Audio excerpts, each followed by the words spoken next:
کوئی اپنا بھلا چاہتا ہے، اسے چاہے جس کو خدا چاہتا ہے۔ اعوذ باللہ من الشیطان الرجیم، بسم اللہ الرحمن الرحیم۔ پروگرام شرعی احکامات کے ساتھ اور زکوٰۃ کے مسائل کے ساتھ آپ کی خدمت میں حاضری کا شرف حاصل ہے۔ زکوٰۃ ہمارے مذہب اسلام میں ایک اہم فریضہ ہے اور صاحب مال پر مخصوص شرائط کے پائے جانے کے بعد یہ فرض قرار دی گئی ہے۔ لہذا ہر صاحب مال جو مسلمان ہے اور اس میں شرائط پائی جاتی ہیں، اسے کوشش کرنی چاہیے کہ زکوٰۃ اپنے وقت پر ادا کرے۔ لازم سی بات ہے کہ زکوٰۃ کی ادائیگی کب اس پر واجب ہے، کب نہیں، اور شرائط اس میں پائی جاتی ہیں یا نہیں پائی جاتی، ایک مسلمان اسی وقت جان سکتا ہے جب اسے ان تمام شرائط کا علم ہو۔ لہذا حقیقتاً ہر عاقل بالغ مسلمان مرد و عورت پر جو تھوڑا بہت بھی مال رکھتا ہے، ان مسائل کا سیکھنا یعنی زکوٰۃ کے مسائل کا سیکھنا فرض ہے۔ اگر ان مسائل میں کوتاہی ہوئی، یعنی ہم نے مسائل نہیں سیکھے اور ان مسائل سے ناواقفی کی بنا پر زکوٰۃ کی ادائیگی میں کسی قسم کی کوتاہی رہ گئی، تو میدان محشر میں ہمارا یہ عذر بارگاہ الہی میں مقبول نہیں ہوگا کہ یا رب کریم ہمیں پتہ نہیں تھا۔ اللہ تبارک و تعالی نے واضح طور پہ قرآن عظیم میں ارشاد فرمایا فَاسْأَلُوا أَهْلَ الذِّكْرِ إِن كُنتُمْ لَا تَعْلَمُونَ، کہ اگر تم نہیں جانتے تو اہل علم سے سوال کرو۔ یاد رکھیے کہ آج دنیا میں کوئی بھی دارالحرب نہیں ہے۔ دارالحرب اس مقام کو کہتے ہیں کہ جہاں پر مسلمان مذہب اسلام کی کوئی بھی عبادت اعلانیہ طور پر نہ کر سکے۔ آج آپ پوری دنیا میں چلے جائیں، ہر مقام پر کوئی نہ کوئی مذہبی عبادت کرنے کی اجازت موجود ہے، اور جہاں پر ایسی اجازت ہو اس کو دارالاسلام کہتے ہیں، اور جو دارالاسلام ہوتا ہے اس میں جہالت یا کم علمی عذر نہیں ہے، یعنی مسئلہ سیکھنا لازم ہے۔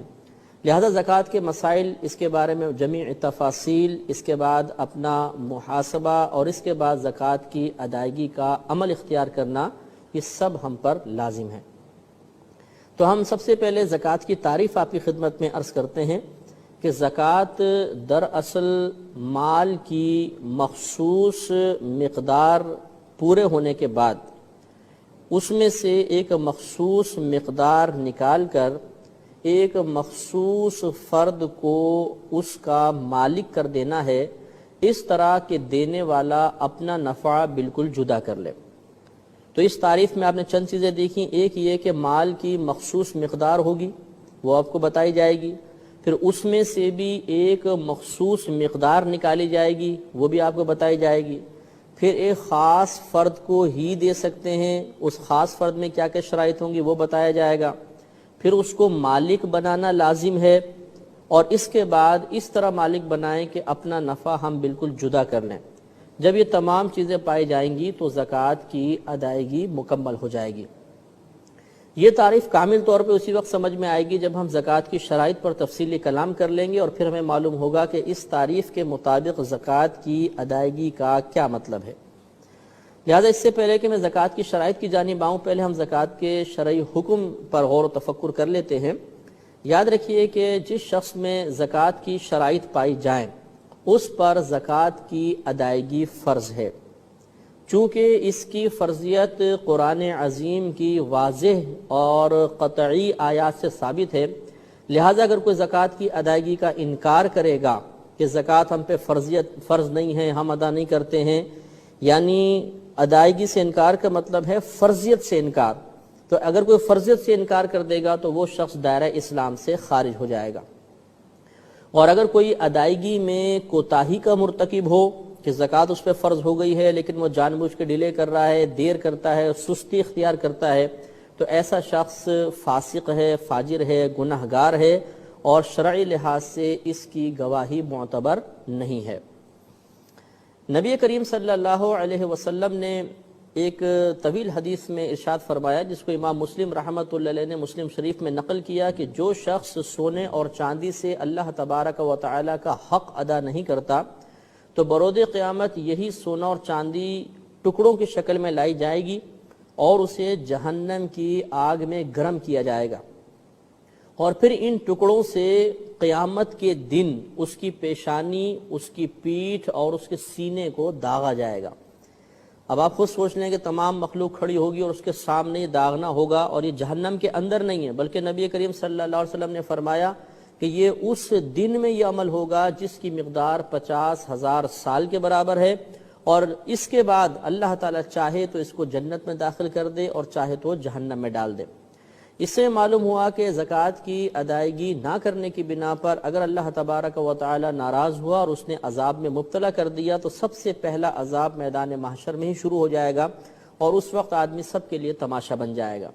تو ذی شعور صاحب عقل اور سمجھدار شخص کے لیے یہ قطعاً مناسب نہیں کہ وہ تھوڑے سے پیسہ بچانے کے لیے اپنے آپ کو آخرت کی اس ذلت میں مبتلا کر دے،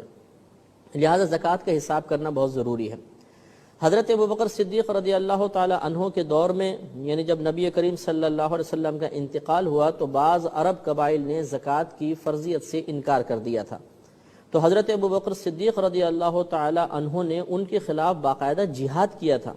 اس سے معلوم ہوا کہ زکوٰۃ کی ادائیگی انتہائی اہم فریضہ ہے، حالانکہ وہ لوگ جنہوں نے زکوٰۃ کی فرضیت کا انکار کیا تھا وہ باقی احکام اسلامیہ کا انکار نہیں کر رہے تھے، باقاعدہ کلمہ پڑھتے تھے، کلمہ گو تھے، لیکن اس کے باوجود حضرت ابوبکر صدیق رضی اللہ تعالی عنہ نے زکوٰۃ کے انکار کی بنا پر ان کے خلاف جہاد فرمایا۔ اس سے معلوم ہوا کہ اگر کوئی قوم آج کے دور میں بھی زکوٰۃ کی ادائیگی میں کوتاہی کرے اور واقعی حکومت اسلامیہ ہو تو حاکم اسلام پر لازم ہوگا کہ ان کی گرفت کرے اور ان سے زکوٰۃ لے،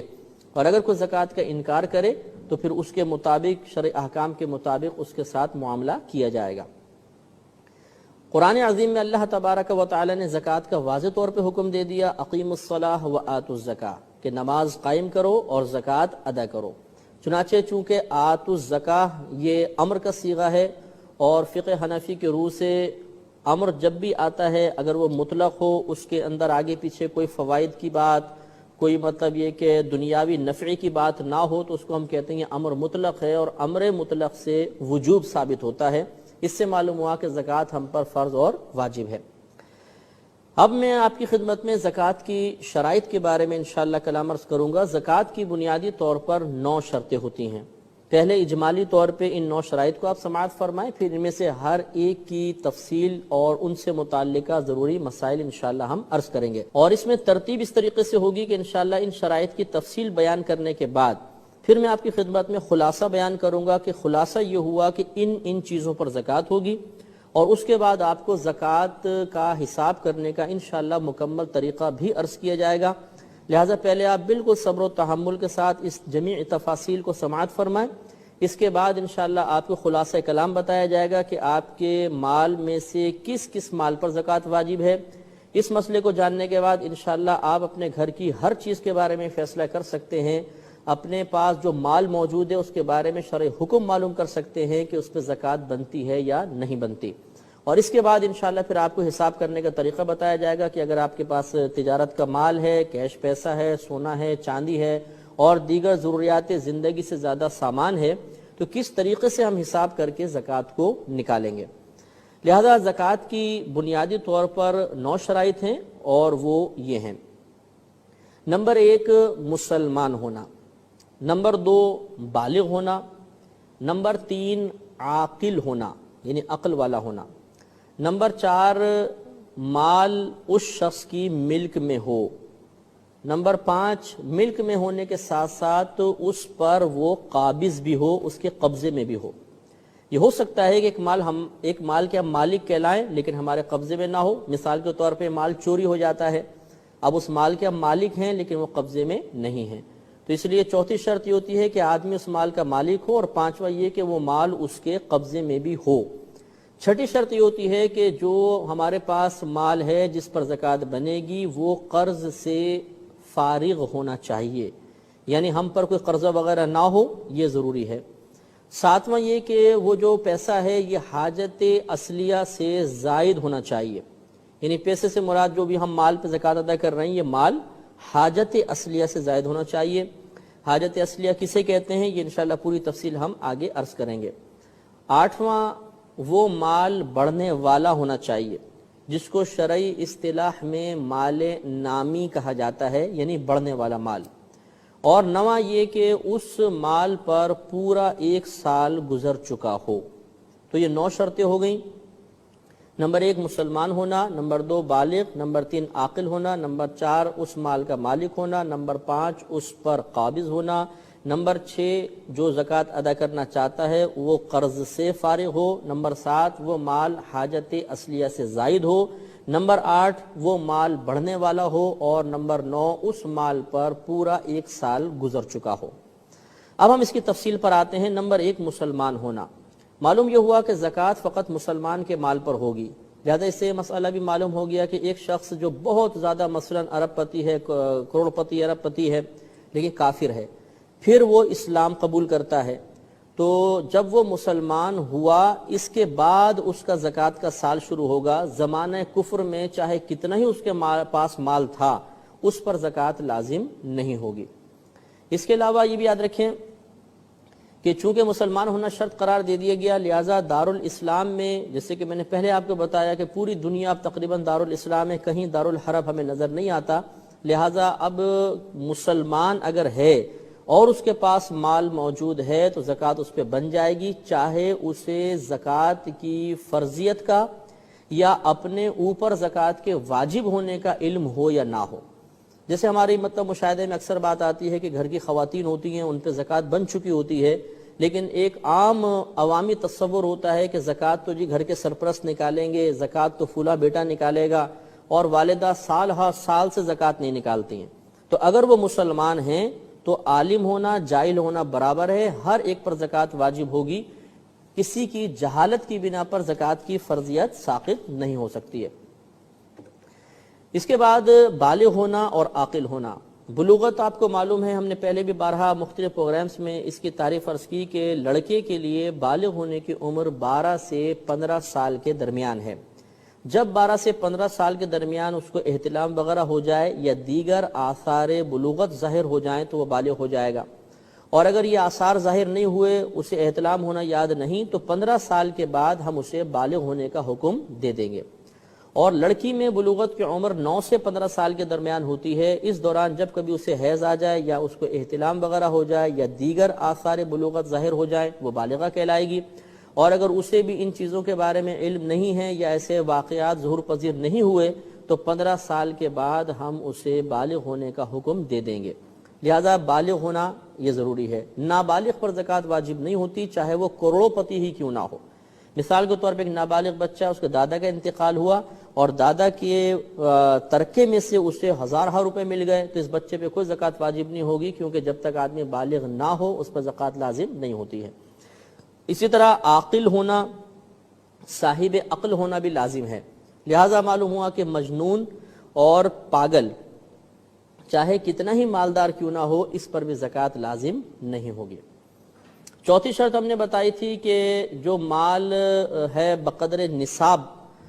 مال ہونا چاہیے اور اس کی ملک میں ہو۔ تو پہلے اس میں اب 2 باتیں میں آپ کو بتاتا ہوں کہ ایک تو مال بقدر نصاب کا کیا مطلب ہوتا ہے، اور دوسرا اس کی ملک میں ہونے کا کیا مطلب ہے۔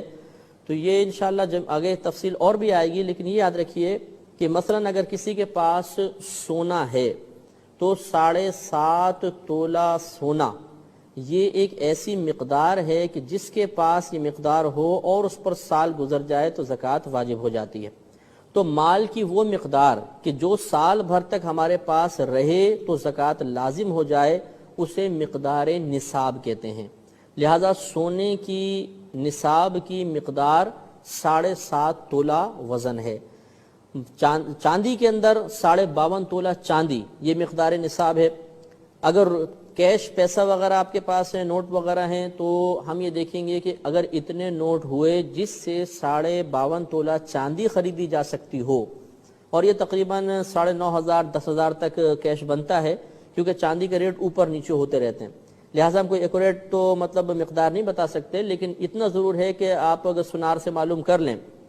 جس وقت آپ زکوٰۃ کی ادائیگی کرنا چاہتے ہیں یا یہ معلوم کرنا چاہتے ہیں کہ مجھ پر یہ جو چاندی میرے پاس موجود ہے اس پر سال شروع ہو رہا ہے کہ نہیں، تو اس وقت آپ جا کر معلوم کر لیں کہ 52.5 تولہ چاندی کی قیمت کتنی ہے۔ تو تو اگر ایک تو 52.5 تولہ چاندی ہو یا اگر کیش پیسہ ہے تو چاندی کی قیمت معلوم کر کے آ جائیں اور پھر وہ دیکھ لیں کہ پیسہ اگر اتنا ہے تو آپ پر سال شروع ہو جائے گا۔ تو بہرحال چاندی کے اندر 52.5 تولہ چاندی یہ مقدار نصاب ہے، اور اگر پیسہ ہے کیش وغیرہ تو اس کے اندر بھی 52.5 تولہ چاندی کی قیمت دیکھی جاتی ہے۔ اسی طرح اگر آپ کے پاس مال تجارت ہے، یعنی کچھ ایسا مال ہے جسے آپ نے بیچنے کی نیت سے ہی خریدا تھا، وہ مال تجارت کہلاتا ہے۔ اس میں بھی حکم یہ ہوتا ہے کہ اگر وہ مال تجارت اتنی مقدار میں ہے یا اتنی مالیت کا ہے جس سے آپ 52.5 تولہ چاندی خرید سکتے ہیں تو یہ مال تجارت میں مقدار نصاب کہلائے گی۔ خلاصے کلام یہ ہوا کہ مقدار نصاب کا تعلق سونے سے ہے، چاندی سے ہے، کیش روپیہ ہو یا مال تجارت ہو، اور اس کے اندر حساب وہی ہے کہ اگر خالصتاً سونا ہے تو 7.5 تولہ سونا، چاندی ہے تو 52.5 تولہ چاندی، اگر روپے ہیں تو 52.5 تولہ چاندی کی مالیت کا اعتبار ہوگا۔ اسی طرح مال تجارت ہے تو ہم دیکھیں گے کہ اس کی قیمت 52.5 تولہ چاندی کے برابر یا زیادہ ہے یا نہیں۔ تو یہ ہو گیا مال نصاب، اور پھر آدمی اس پر مالک بھی ہو، اس کی ملک میں بھی ہو۔ اس سے معلوم یہ ہوا کہ مثال کے طور پہ اگر گھر میں میاں بیوی ہیں، بیوی کی ملک میں 9 تولہ سونا ہے اور شوہر غریب ہے، تو اب ہم یہ نہیں کہیں گے کہ شوہر پہ زکوٰۃ لازم ہے کیونکہ بیوی کے پاس سونا ہے۔ سونا اگر بیوی کی ملک ہے تو مالک وہ ہے، شوہر نہیں، تو چونکہ یہ مالک ہی نہیں ہے لہذا شوہر پہ زکوٰۃ واجب نہیں ہوگی بلکہ بیوی پر زکوٰۃ لازم ہوگی۔ پھر اس کے بعد اگلی شرط تھی کہ اس مال پر وہ قابض بھی ہو، لہذا اگر یہ مال اس کے قبضے میں نہیں ہے تو پھر اس پر اتنے عرصے کی زکوٰۃ لازم نہیں ہوگی۔ اس کی چند صورتیں ہیں۔ مثال کے طور پر کسی کا مال چوری کر کے لے گئے، روپیہ چرا کے لے گئے یا سونا چاندی چرا کر لے گئے، اور بالفرض 2 سال تک وہ واپس نہ ملا، اور پھر 2 سال کے بعد پولیس نے پکڑ لیا اور بتایا بھی آپ کا سونا چاندی مل گیا ہے، تو ان 2 سال کی زکوٰۃ لازم نہیں ہوگی، اس لیے کہ یہ سونا چاندی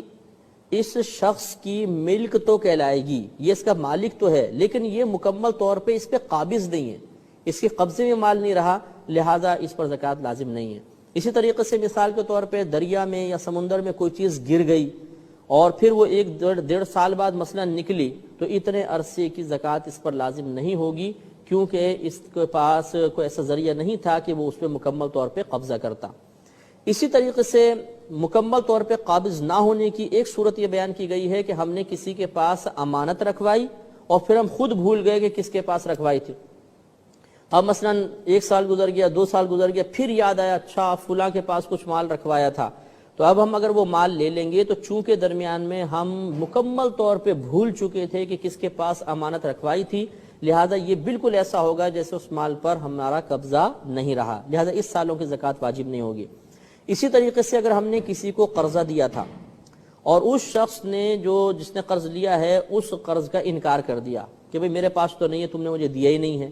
اور دینے والے کے پاس گواہ بھی موجود نہیں ہے کہ وہ گواہ قائم کر دے کہ میں نے واقعی اس کو قرضہ دیا تھا، تو ایسی صورت میں جتنا عرصہ اس شخص کے پاس مال رہے گا زکوٰۃ لازم نہیں ہوگی، کیونکہ اگرچہ ملک شرعی لحاظ سے شخص کے لیے ثابت ہے لیکن قبضہ ثابت نہیں ہے۔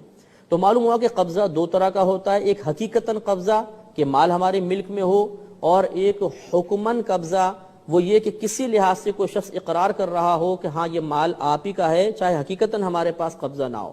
اور اگر حقیقتاً قبضہ بھی نہیں ہے اور کوئی شخص سامنے سے اقرار بھی نہیں کر رہا، اب اگر وہ مال ہمارے پاس سے نکلا ہوا ہے تو اتنے عرصے کی زکوٰۃ وغیرہ لازم نہیں ہوگی۔ اس سے معلوم ہوا کہ اگر ہم نے کسی کے پاس امانت رکھوائی اور ہمیں یاد ہے کہ امانت کس کے پاس ہے اور ہم نے 3-4 سال تک وہ مال نہیں لیا، تو چونکہ ہمیں معلوم ہے سامنے والا انکار بھی نہیں کر رہا تو 3-4 سال کی زکوٰۃ بنتی رہے گی۔ اسی طرح ہم نے قرضہ دیا لیکن سامنے والا ابھی غریب ہے، تنگ دست ہے، وہ ہمارا قرضہ ادا نہ کر سکا، اور وہ مال اتنا تھا جو مقدار نصاب تک پہنچتا تھا اور اس پر کئی سال گزر گئے،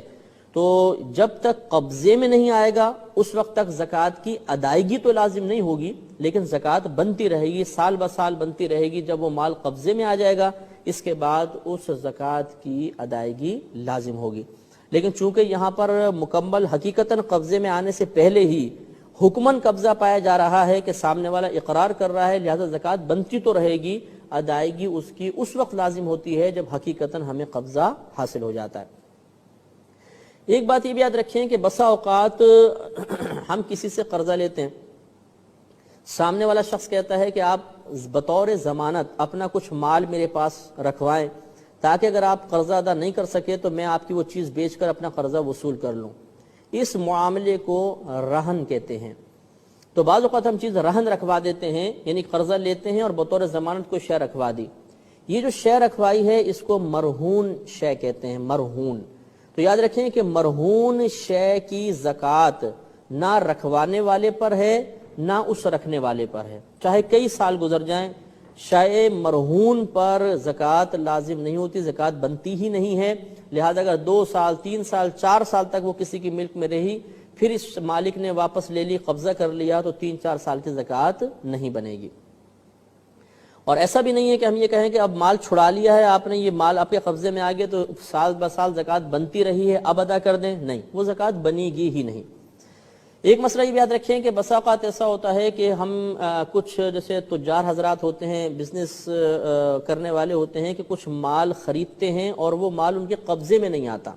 مثال کے طور پہ باہر سے مال منگایا اور وہ مطلب پورٹ پہ پھنس گیا یا ایئرپورٹ پہ پھنس گیا ہے اور کئی سال تک وہیں پر رہا.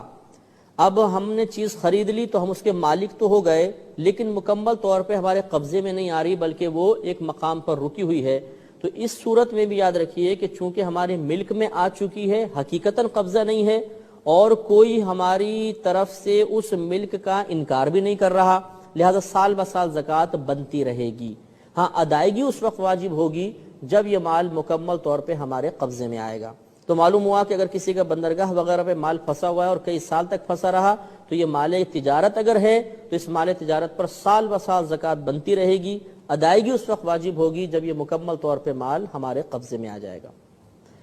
اگلی شرط نصاب کا، مقدار نصاب کا قرض سے فارغ ہونا ہے.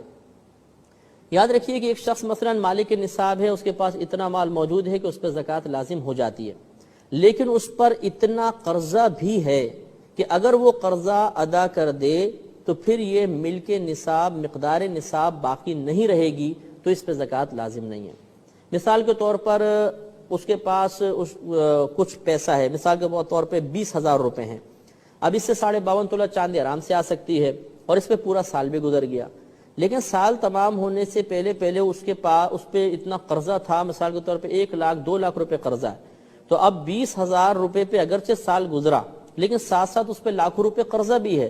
اور اگر وہ لاکھوں روپے قرضہ ادا کر دے تو یہ 20,000 سے تو ہو بھی نہیں سکتا اور پھر اس کے پاس تو بالکل مال ہی نہیں بچے گا. لہٰذا ہم یہ کہیں گے کہ جو اس وقت موجودہ مال ہے چونکہ قرضے میں مستغرق ہے، گھرا ہوا ہے، لہٰذا اس شخص پہ زکوٰۃ لازم نہیں ہوگی. ہاں، اگر ایسی صورت ہو کہ اس پہ قرضہ تو ہے لیکن اگر یہ قرضہ ادا کر دے تو اس کے بعد بھی مقدار نصاب باقی بچتی ہے تو زکوٰۃ ہو جائے گی. مثال کے طور پر کسی کے پاس 1 لاکھ روپے ہیں،